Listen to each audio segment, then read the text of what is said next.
A new world order is emerging, a new axis of world powers with common grievances and one common enemy.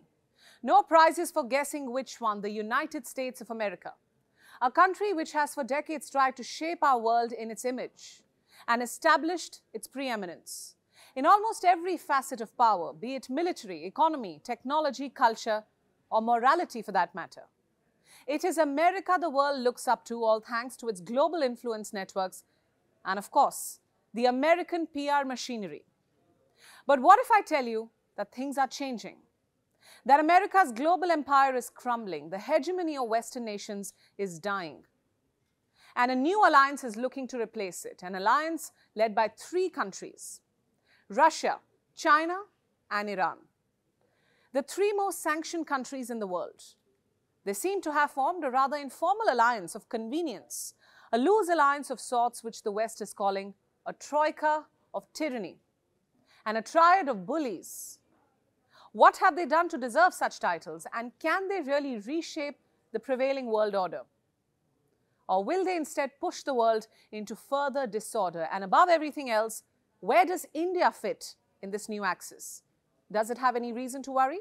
We'll find out over the next few minutes. Hello and welcome to Gravitas Plus. My name is Priyanka Sharma. A new global alliance is now in the making, an alliance between China, Iran, and Moscow. They're forging their strategic, defense, and economic ties. It doesn't take a genius to notice the pattern. Just look at some recent developments.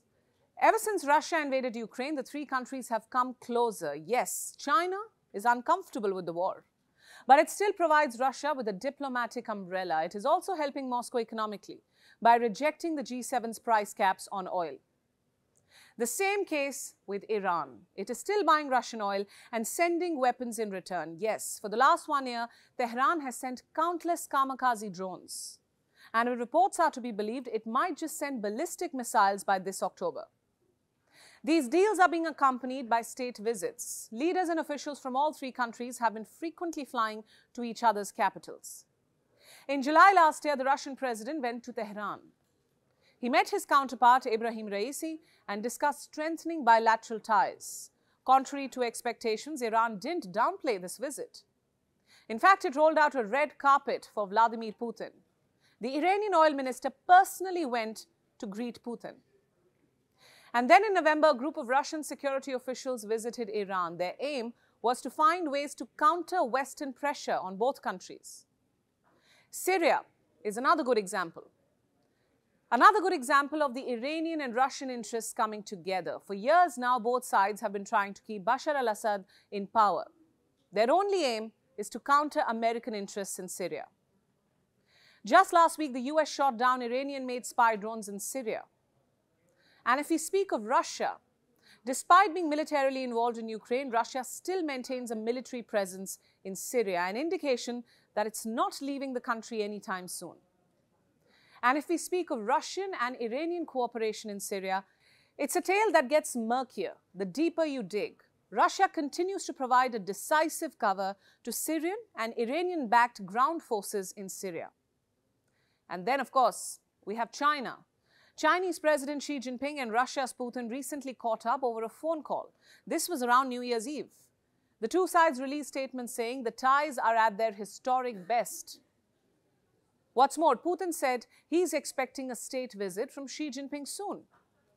"We are expecting you, dear friend," was the message from Moscow. We are hardly surprised. The entire world knows about China's bonhomie with Russia, and we'll focus on China's love affair with Iran, an affair getting intense by the day. You see, in 2021, China and Iran signed a 25-year comprehensive strategic partnership deal, a deal that has given China its deepest ever foothold in Iran, with many Iranians even saying that the deal has literally sold Iran to China. But the Islamic Republic's leadership doesn't see it that way. Why? Because in return, Iran was made a permanent member of the SCO, the Shanghai Cooperation Organization, a body led by China. It's the largest regional organization in terms of world population, global GDP, and geographic scope. Iran's membership in this body does little for the region it represents, but more for the powers that run it, Russia and China. With Iran on their side, their ambitions of countering the West get greater legitimacy and support. For Iran, this membership helps it battle the economic isolation from the West. So it's a win-win deal of sorts. In December last year, China's Vice Premier Hu Shunhua flew down to Tehran, and more recently, Iran's president visited China, Ebrahim Raisi. He was in Beijing from the 14th of February to the 16th. The Chinese president gave him a red carpet welcome, followed by a guard of honor by the Chinese military. The arrangements were grand, to say the least. They had to be. After all, this was the first state visit by an Iranian leader to China in almost 2 decades, and Raisi didn't go to Beijing alone. He took along a huge entourage of ministers. The biggest Iranian delegation to Beijing ever. This included 6 members of Raisi's cabinet. In an editorial about the visit, China's mouthpiece, the Global Times, said that the visit was proof that an anti-Western front is growing. Allow me to quote the most telling excerpt from the report. It said, China's deepening cooperation with Iran also has an anti-hegemony and anti-bullying feature.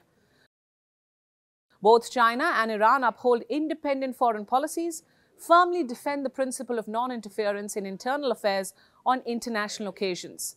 If anyone feels targeted in this process, then they should first reflect on whether they are too selfish. So how do we perceive such statements and developments? Do they indicate the consolidation of an anti-Western axis? Do they indicate the rise of a new world order? It certainly seems like it, and the American media can't stop talking about it. For the last 2 months, there have been endless reports of how China, Iran and Moscow had joined hands against the West, how Washington will have to take on all 3 at the same time. And not just these 3. Reports say the triad also has a posse of sorcerers' apprentices. What do I mean by that?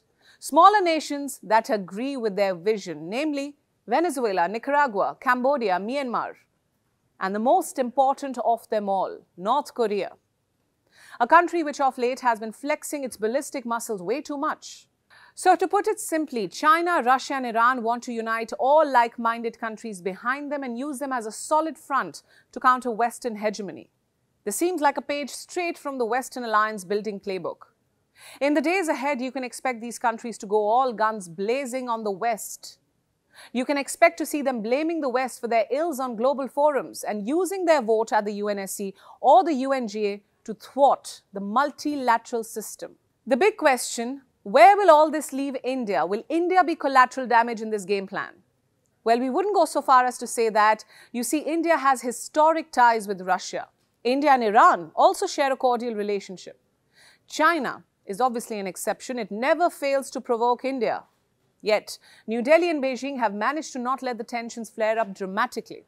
So should India worry about this alliance?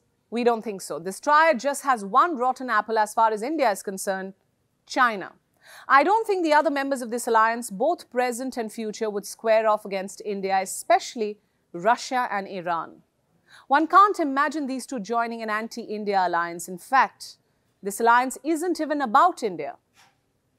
It's about the West, its monopoly, its dominance, its brazen lectures, and its selfish wars. My point is simple. Russia, China, and Iran may have their own ulterior motives. They may have their own differences with the West, but their plan might find takers simply because way too many countries are fed up with the West, treating the world like their playground, waging wars at whim, imposing sanctions at whim, and preaching to others at whim. Their superpower status may have crumbled, but their sense of entitlement clearly has not. And this sense of entitlement is exactly what's uniting others against them. Think about it.